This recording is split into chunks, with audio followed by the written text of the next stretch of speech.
সরকারি দল বিরোধী দল এই বিভাজন করে এই দুর্যোগগুলো আসে না।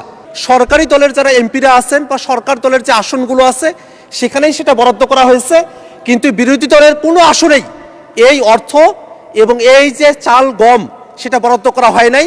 সরকারি দল বিরোধী দলকে বিবেচনা করে আলাদা দুর্যোগের কোনো মানচিত্র তৈরি হয়েছে কিনা। প্লট রেডি, আপনি রেডি তো? দুর্যোগের বিষয়ে এই প্রশ্নটা করব মাননীয় দুর্যোগ ব্যবস্থাপনা এবং ত্রাণ মন্ত্রণালয়ের মাননীয় মন্ত্রীর কাছ থেকে আমরা একটা জানবার বিষয় আছে। আসলে কি আমাদের বাংলাদেশের যে দুর্যোগের যে ম্যাপ সেটা থেকে কোনো ধরনের পরিবর্তন এসেছে? কারণ আমরা দেখলাম যে দুর্যোগ মন্ত্রণালয় থেকে বরাদ্দ করা হলো, সে বরাদ্দটা 30 এপ্রিলে হয়েছে, সেটা শুধুমাত্র সরকারি দলের যারা আসন প্রাপ্ত হয়েছেন তাদের আসনগুলোতে শুধু বরাদ্দটা দেওয়া হয়েছে, বিরোধী দলের যারা আছেন তাদের কারোতে বরাদ্দটাগুলো দেওয়া হয় নাই।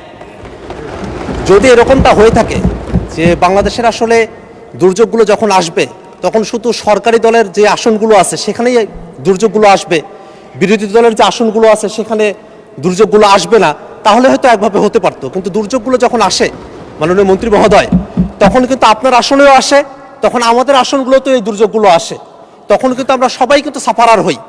এবং এই যে বরাদ্দগুলো আসে এটা কিন্তু সরকারি দল বিরোধী দল এই বিভাজন করে এই দুর্যোগগুলো আসে না। এবং এই দুর্যোগের যে অর্থগুলো বরাদ্দ করা হয় এই বরাদ্দগুলো কিন্তু করা হয় জনগণের ট্যাক্সের টাকা থেকে, জনগণের থেকে এই অর্থগুলো আহরণ করে তারপরে জনগণের পিছনে এটা বরাদ্দ করা হয়।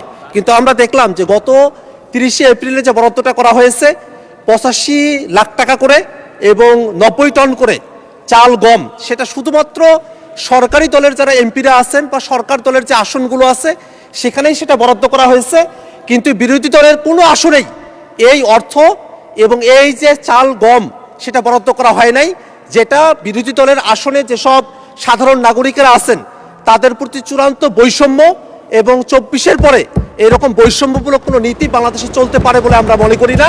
এই কারণে আমরা মাননীয় দুর্যোগ ব্যবস্থাপনা এবং ত্রাণ মন্ত্রণালয়ের মাননীয় মন্ত্রীর কাছে আমরা জানতে চাই যে আসলেই কি বাংলাদেশে দুর্যোগ আসবার ক্ষেত্রে সরকারি দল বিরোধী দলকে বিবেচনা করে আলাদা দুর্যোগের কোনো মানচিত্র তৈরি হয়েছে কিনা।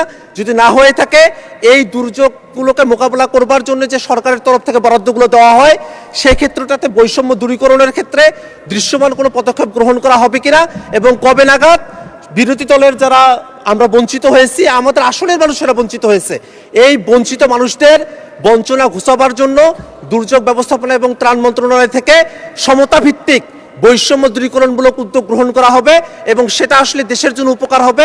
সে ধরনের পদক্ষেপ কবে গ্রহণ করা হবে সেটা আমরা মাননীয় মন্ত্রীর কাছে জানতে চাই।